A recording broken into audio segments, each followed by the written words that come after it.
Cowbird by Jae Ess. Chapter 5. The Bullet.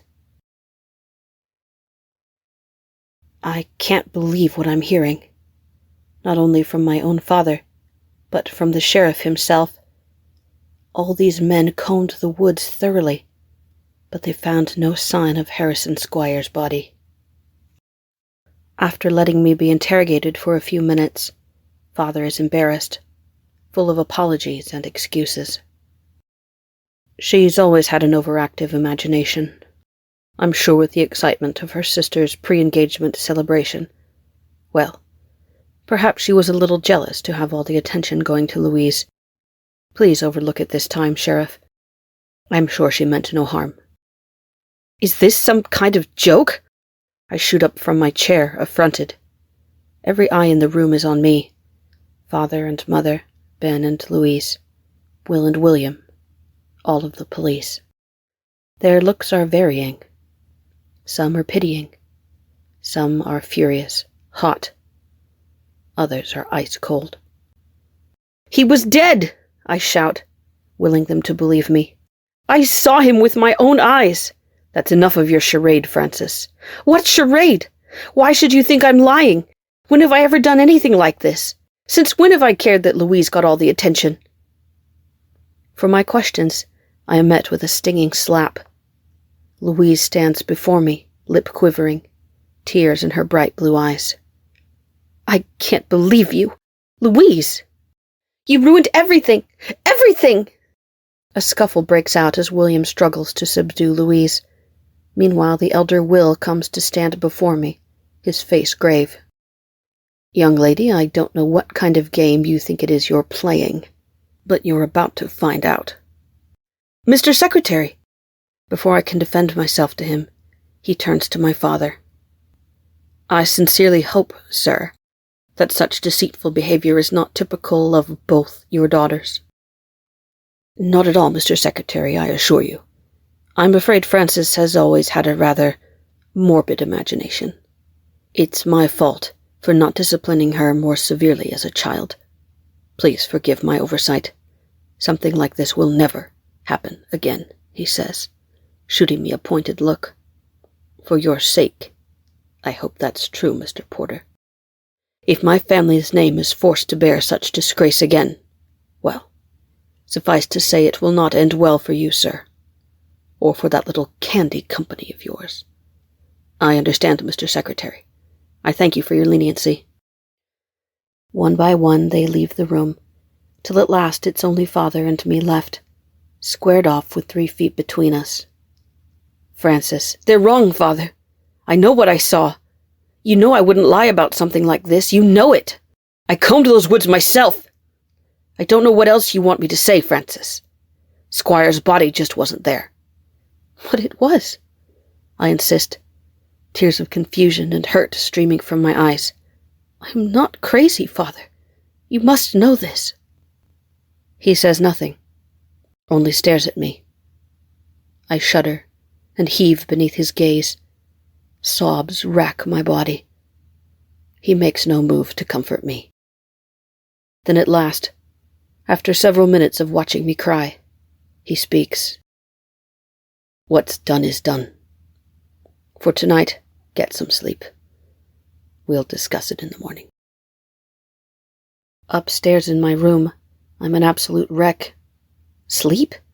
How can I sleep? Every time I close my eyes, all I can see is Harrison's body, lying there face down, the back of his head cracked open like an egg. Still, it's a little comforting to be surrounded by these familiar things. Moving through my museum-like room slowly, handling the hilt of the samurai sword mounted on the wall, fingering the paper-like scalp of the shrunken monkey head from the Amazon, stopping in front of my life-size Egyptian sarcophagus replica, propped up in the corner of my room to trace the grooves in his face, going through my collection of this and that, gathered from cultures all over the world, I feel myself beginning to calm. Like this, all the shame of their false accusations that I lied and made a scene to ruin Louise's party melts away, leaving behind one immovable fact. Harrison Squire was murdered. I know what I saw. I did not imagine it. And I'm going to prove it. Changing out of my torn party dress, I slip into a black romper and throw a dark wool sweater over it. I pull my short hair back and secure it in a half ponytail. Then, when I'm sure the rest of the house is asleep, I head out with my flashlight to investigate the scene of the crime. It's a chilly night. The moon is a thin crescent high in the sky, offering very little light. For now I walk without the aid of a flashlight, afraid of drawing attention to my location. I walk around to the northwest side of the house, where I was playing croquet with Letty earlier. I come to the tree line and, stealing my determination, stride in. Now sheltered by the trees, I switch on my flashlight. I look around a minute, try to get my bearings. It's hard to say where I came in exactly looking for the ball, and these woods have been trampled by searchers since I first stumbled upon the body. I think it was this way, through these bushes. After just a few minutes of searching, I think I've found the spot.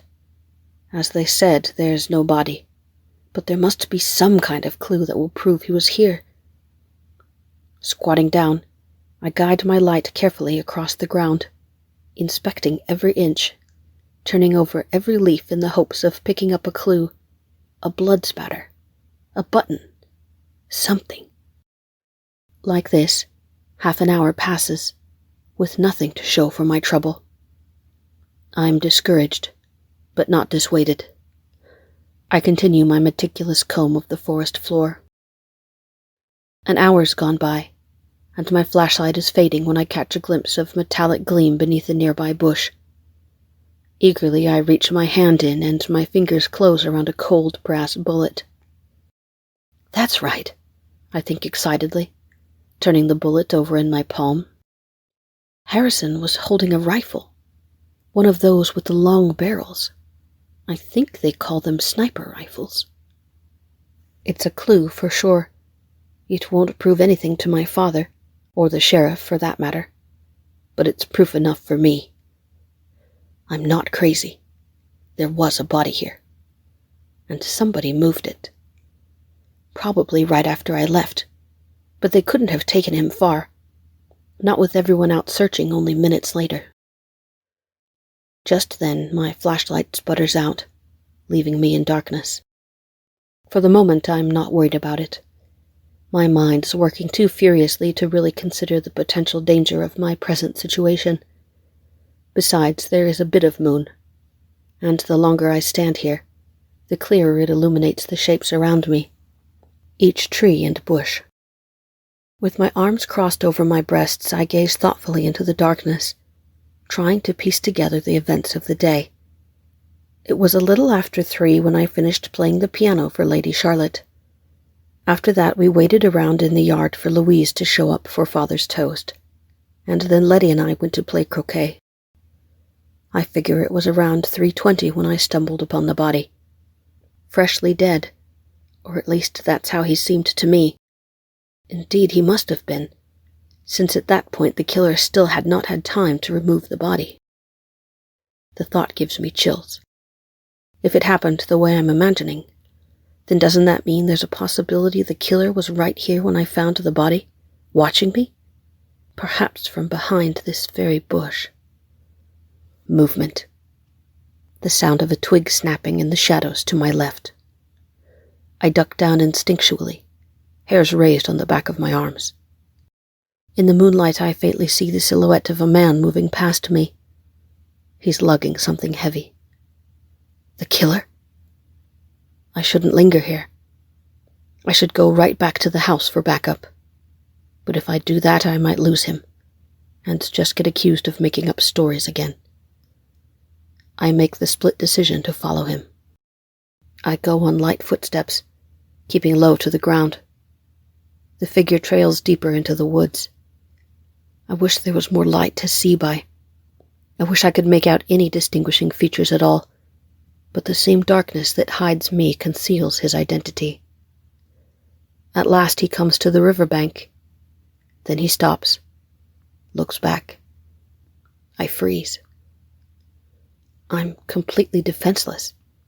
I have nothing. If that man circles back, if he happens to spot me, God, please! The figure turns again. I sink down behind a big maple tree, holding my hands over my mouth. I hear the sound of a shovel moving earth. He digs for a long time. I'd like to try and get another look at him, but I dare not move. Then, silence. The digging stopped. My heart seems to have stopped with it. Footsteps, coming closer. I squeeze my eyes shut tight, not daring to breathe. He passes right by me. I watch his lumbering silhouettes disappear into the forest. Only when the sound of his footsteps fade do I dare to breathe again. I wait another 5 minutes just to be safe. Then I rise silently and step hesitantly into the clearing. The moonlight on the river brightens the scene a little, illuminating the ground where dark earth has been turned up. A grave? I go down to my knees and run my fingers across the loose, cold loam. I'm hesitant to dig with my bare hands. What if I touch the body? But unless I dig, I'll never get the proof I'm after. Be strong, Francis, I murmur. You've come this far. I start to dig. Then, behind me, the click of a gun. Thought I sensed someone sneaking around out here. I freeze. My blood runs cold. Get up, he orders. Turn around, slowly. Keep your hands where I can see them. My heart's in my throat. I have no choice but to do as he says. I lift my hands and rise from my position, turning slowly to look my assailant in the eye.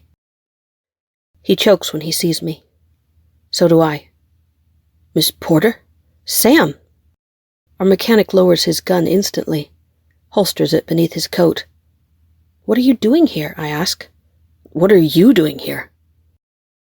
Looking for a dead body. His eyes widen in the moonlight. He laughs a little in disbelief. What?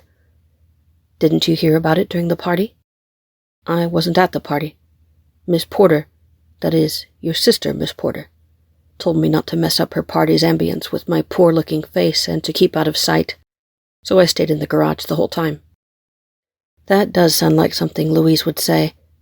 Then I suppose it would make sense Sam hasn't heard about it.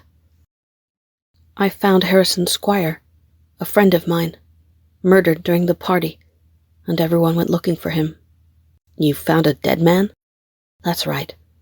Only the killer moved to the body afterwards, and they all accused me of lying, so I went to get proof. You're telling me you came out here in the dark with a killer on the loose to find a corpse? He shakes his head in disbelief. You're gutsier than I'd have given you credit for, Miss Porter. You can call me Francis, you know. Everyone else does. Oh, his eyes crinkle slightly at the corners. I couldn't do that, Miss Porter. I sniff a little, straightening. Anyway, I've already found one good clue. Look, I say, pulling the bullet from my pocket. I found that where the body was before. Everyone missed it, but I found it. You were in the army, right? Tell me what kind of bullet this is. Sam takes it and turns it over in his hand. It's homemade. Heavy. This is a sniper bullet. I snatch it back from him with a triumphant grin, and his eyes widen slightly at the sight. I knew it! Harrison was holding a sniper rifle when I found him. This must have slipped out of his pocket when the killer moved him. And I think, if we dig a little, we'll find the body right here. Sam shakes his head. Sorry to spoil your big reveal, Miss Porter, but that's one mystery I can solve for you easily enough. I'm the one who dug that hole. You? But why? What for? He shrugs. Earl told me this was a good place to get rid of junk before it starts to clutter up the garage. There's probably all kinds of stuff buried back here, seeing as how it's his old dumping ground. His dumping ground? Why would he show you something like that? I worked with him a day or two before he retired. He taught me the ropes. He was a good man who cared about his job a great deal. And you, if I'm not mistaken, Miss Porter. We were a little close, I say, alarmed to find myself softening so much after hearing him speak of his predecessor. I mustn't let my guard down. I have no reason to trust this man, I remind myself. After all, I hardly know him. You said you came out here to bury junk. That's right. Prove it.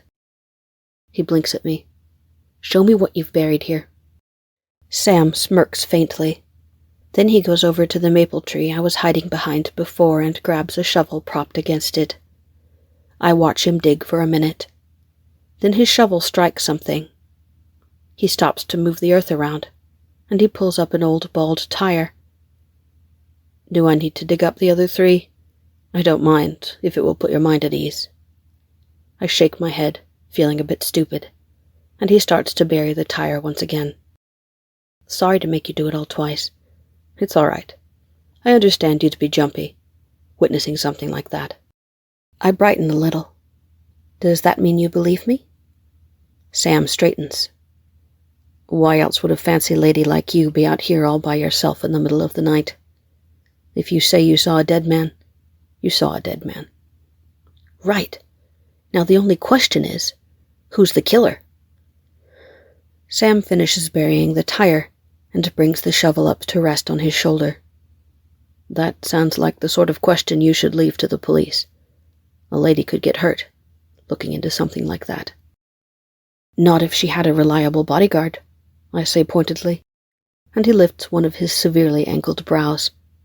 I'm just a mechanic, Miss Porter, and a part-time chauffeur.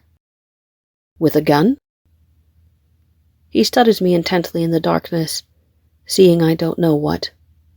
There's something unsettling about his eyes. I remember thinking it before. They're keen, like daggers, pinning me in place. There's nowhere I can run from that gaze. I don't always carry, he says at length, only every now and again. As a precaution. Precaution against what? Bad guys, I suppose. And did you figure on running into any bad guys tonight, while you were out burying tires? He grins, and the sight sets my heart beating just a little quicker. You're sharp, he declares. And nosy. I'm trying to catch a killer, Sam, and I need your help. Ultimately, it doesn't matter to me why he carries a gun. But after my experience tonight, I've learned a little security goes a long way, and there's no way I could ever handle a gun. Look, I'm not going to be your little private eye. I shouldn't have to remind you I have a job to do that takes up most of my day. That's fine. Just promise me you'll have my back next time I need to go wandering in the woods after dark. You're seriously asking me to be your bodyguard? That's right. His smile starts again, spreading slowly across his face. Somehow the motion takes his average looks and elevates them to something just a bit dazzling. You're awfully demanding of a fella, you know that? I could make it worth your while. No, I couldn't take your money. But I won't let you come to harm, Miss Porter. On that, you have my word. See the pyramids along the Nile.